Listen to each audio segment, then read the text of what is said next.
जय हिंद दोस्तों, आरसी सागर study foundation में आपका स्वागत है। आज हम भूगोल विषय में TGT, PGT, GIC, UGC net, JRF assistant professor exam के लिए महत्वपूर्ण प्रश्नों पर रिवीजन करेंगे। तो पहला प्रश्न इस प्रकार है, कश्मीर घाटी को सिंधु नदी घाटी से कौन सी श्रेणियाँ पृथक करती हैं? Option A Pir Panjal, option B Dhauladhar श्रेणी, ऑप्शन सी बृहद हिमालय श्रेणी, ऑप्शन डी शिवालिक श्रेणी। तो इसका जो सही ऑप्शन हो जाएगा ऑप्शन सी बृहद हिमालय श्रेणी। यह यूजीसी नेट 2012 में पूछा गया था। इसकी व्याख्या इस प्रकार है, सिंधु नदी का अपवाह पर्वतीय क्षेत्रों में बृहद हिमालय के समानांतर है। सिंधु नदी के द्वारा भारतीय क्षेत्र में प्रवेश करने पर यही श्रेणियाँ उस कश्मीर को घाटी से पृथक कर देती है। इस श्रेणी को हिमाद्री सर्वोच्च हिमालय के नाम से जाना जाता है। यूजीसी नेट 2012 में क्वेश्चन पूछा गया था।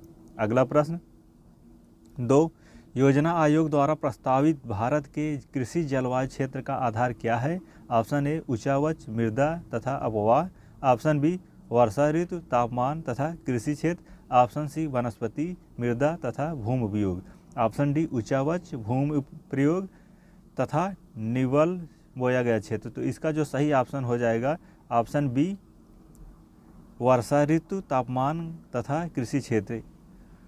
इसकी व्याख्या इस प्रकार है, यह यूजीसी नेट 2012 में एक क्वेश्चन पूछा गया था। योजना आयोग ने वर्षा ऋतु, तापमान तथा कृषि क्षेत्र को ध्यान में रखते हुए भारत को जलवायु क्षेत्र में विभाजित किया। उसने भारत को 15 कृषि जलवायु क्षेत्रों में विभाजित किया। कृषि जलवायु क्षेत्र का सर्वाधिक विस्तार भारतीय प्रायद्वीपीय के क्षेत्र में पड़ता है। उसके बाद से गंगा मैदान का स्थान आता है। अगला प्रश्न 3, स्थलाकृत मानचित्र पर विशिष्ट बिंदुओं की ऊंचाई किसके द्वारा इंगित की जाती है? ऑप्शन ए केवल स्पॉट हाइट, ऑप्शन बी केवल बेंचमार्क, ऑप्शन सी केवल त्रिभुजीकरण, ऑप्शन डी बिंदु उपर्युक्त सभी। तो इसका जो सही ऑप्शन हो जाएगा ऑप्शन डी बिंदु उपर्युक्त सभी। यह यूजीसी नेट 2012 में पूछा गया था। इसकी व्याख्या इस प्रकार है, स्थलाकृत मानचित्र पर विशिष्ट बिंदुओं की ऊंचाई स्पॉट हाइट, बेंचमार्क, त्रिभुजीकरण बिंदु इंगित की जाती है। भारतीय सर्वेक्षण विभाग सर्वे ऑफ इंडिया के अनुसार पर्याप्त मात्रा में बृहद मापनी पर बना कोई चित्र जिसे अंकित प्रत्येक लक्षण की आकृति स्थिति को देखकर उसे धरातल पर पहचाना जा सके स्थलाकृति मानचित्र कहलाता है। अगला प्रश्न 4, ढाल प्रतिस्थापन मॉडल किसने प्रतिपादित किया था?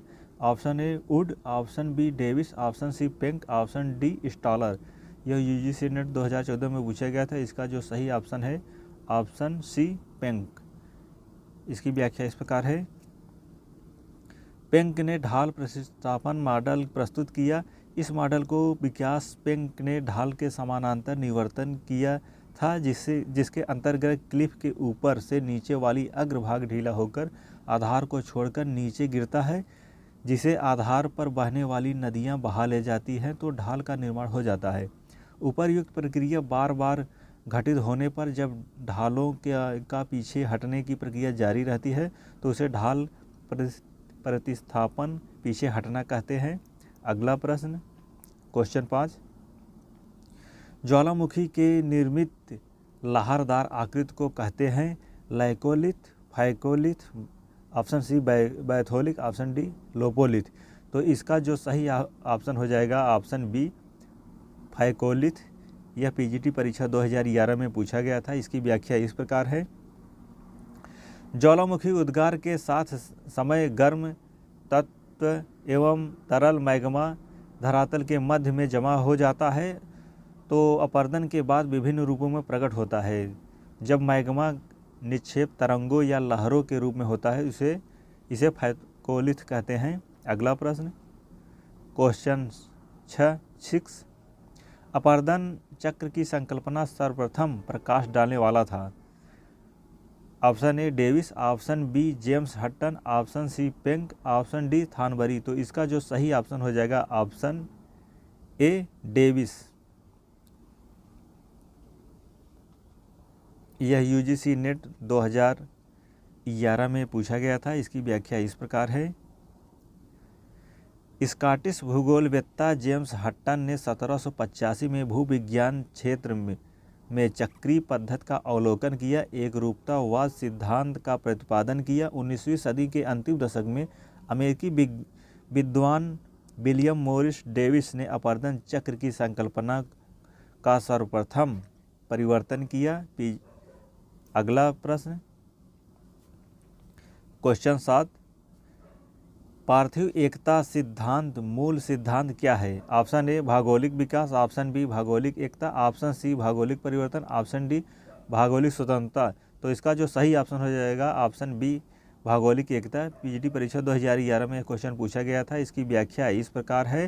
फ्रांस में भौगोलिक अध्ययन के संबंध में उनका यह मानना था कि भूगोल का मुख्य उद्देश्य के धरातली खंड लघु समरूप क्षेत्र में मानव पर्यावरण संबंधों का अध्ययन था। ब्लास ने सार्वभौमिक एकता सिद्धांत का प्रतिपादन इसी संबंध में किया।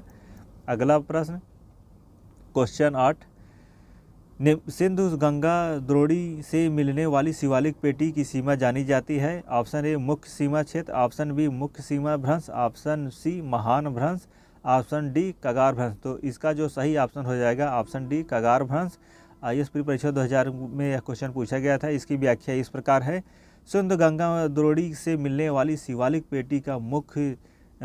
पेटी की सीमा जानी जाती है कगार भ्रंश से। मुख्य सीमांत भ्रंश मध्य हिमालय तथा शिवालिक के बीच, सीमा भ्रंश महान हिमालय मध्य हिमालय के बीच, मुख्य सीमा महान हिमालय उत्तर में। अगला प्रश्न क्वेश्चन 9, निम्नलिखित में से किस एक में सेंट हेलेना ज्वालामुखी पर्वत है? ऑप्शन ए एलुसियन श्रेणी, ऑप्शन बी अलास्का श्रेणी, ऑप्शन सी कैस्केड श्रेणी, ऑप्शन डी श्रेणी मरुस्थल। तो इसका जो सही ऑप्शन हो जाएगा ऑप्शन सी कैस्केड श्रेणी। IAS 2007 में यह क्वेश्चन पूछा गया था। इसकी व्याख्या इस प्रकार है। प्रशांत महासागर के पूर्वी तट पर स्थित कास्केड श्रेणी ज्वालामुखी पर्वत सेंट हेलेंस स्थित है। प्रशांत महासागर के तटीय भाग में ज्वालामुखी का अग्निवृत्त कहा जाता है। अगला प्रश्न क्वेश्चन 10, वायुमंडल की आर्द्रता नापी जाती है। ऑप्शन ए रेडियोमीटर द्वारा, ऑप्शन बी हाइड्रोमीटर द्वारा, ऑप्शन सी हाइग्रोमीटर द्वारा, ऑप्शन डी रोटामीटर द्वारा। तो इसका जो सही ऑप्शन हो जाएगा ऑप्शन सी हाइग्रोमीटर द्वारा। यह GDS परीक्षा एग्जाम 2017 में क्वेश्चन पूछा गया था। इसकी व्याख्या इस प्रकार है। वायुमंडल की आर्द्रता नापने के साधनों को आर्द्रता मापी या हाइग्रोमीटर कहते हैं। अगला प्रश्न, निम्नलिखित संकल्पनाओं में से कौन मैकेंडर द्वारा प्रस्तुत वैश्विक स्ट्रैटेजिक मॉडल से संबंधित नहीं है? ऑप्शन ए हृदय स्थल संकल्पना, ऑप्शन बी भौगोलिक धुराग्र संकल्पना, ऑप्शन सी मध्य क्षेत्र बेसिन संकल्पना, तो ऑप्शन डी उपांत क्षेत्र संकल्पना। तो इसका जो सही ऑप्शन हो जाएगा ऑप्शन सी मध्य क्षेत्र बेसिन संकल्पना। यह UPPCS GDC 2017 में क्वेश्चन पूछा गया था। इसकी व्याख्या इस प्रकार है। सन 1944 में स्पाइकमैन ने जियोग्राफी ऑफ पीस नामक पुस्तक को रिमलैंड सिद्धांत और उपांत क्षेत्र की संकल्पना को एक प्रमुख राजनीतिक विचारों के रूप में दिया। स्पाइकमैन ने हृदय स्थल सिद्धांत के प्रमुख आलोचक थे। इस सिद्धांत का आलोचना के क्रम में इन्होंने अपने वैकल्पिक भू राजनीतिक सिद्धांत के प्रतिपादन किया, जिसे रिमलैंड सिद्धांत के रूप में जाना जाता है।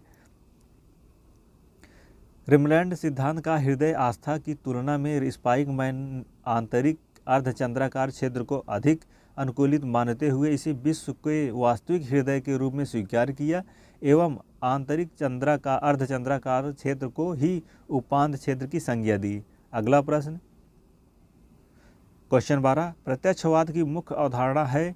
ऑप्शन ए अनुभववाद, ऑप्शन बी नियमों एवं सिद्धांतों का निर्माण, ऑप्शन सी दोनों ए एवं बी, ऑप्शन डी उपर्युक्त में कोई नहीं। तो इसका जो सही ऑप्शन हो जाएगा सही ऑप्शन सी दोनों ए और बी। यह असिस्टेंट प्रोफेसर एग्जाम 2014 में यह क्वेश्चन पूछा गया था।